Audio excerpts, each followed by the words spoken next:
runs a part of your secret life. I'm very public on this, and it's very easy for me to talk about. But I called my sister. I was very upset when this memory came crashing back on me. How could I have forgotten it? I mean, I don't even know if I had heard the term repressed memory syndrome. I don't know if it was a term. Maybe they used another thing, or maybe it wasn't quite talk show fodder at the time.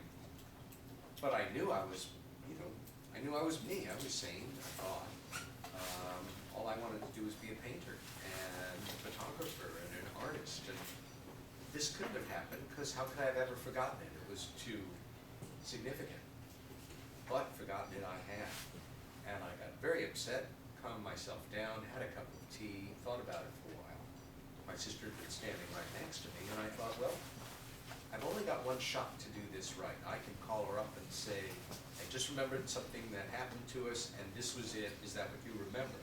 And then I had second thoughts about that, because I realized if I did that, she'd say yes or no, but I'd never really know for sure in my heart if that's what she remembered. I think you all understand what I'm saying here. I didn't want to just set it up that easy. So I thought, well, let's approach it a bit more obtuse. I lived in Chinatown.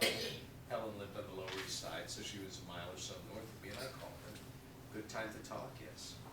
Listen, I have something I really want to discuss with you here. I'm also going to start these around the other way. These are two abstracts for other papers I'm doing later this year, current schedule, and a little information on a television project I'm helping to develop, where the chances are always better than not that, well, the chances are good that it won't happen, but if it does, you heard it here first. Also, and I have to say this is text by a producer that is essentially a sales pitch. It begins in part by saying, follow a team of the world's 3 top ufologists. I am a little uncomfortable with that. 3 of the top, okay, I'll go with that. But anyway, continuing on. I basically said to Helen, something happened that I remembered from childhood, where we were together. And I'm real curious to know what you remember. But I'm afraid if I tell you what I remember, you'll say yes or no. So let me just set it up. We were playing on the front lawn by Mom's rock garden. And we were about 6 feet apart. You were standing to my left.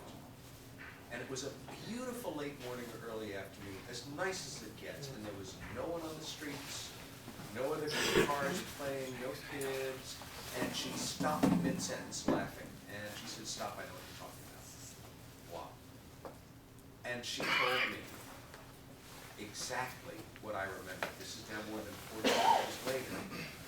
And I had a moment of split elation and anxiety. And it went like this.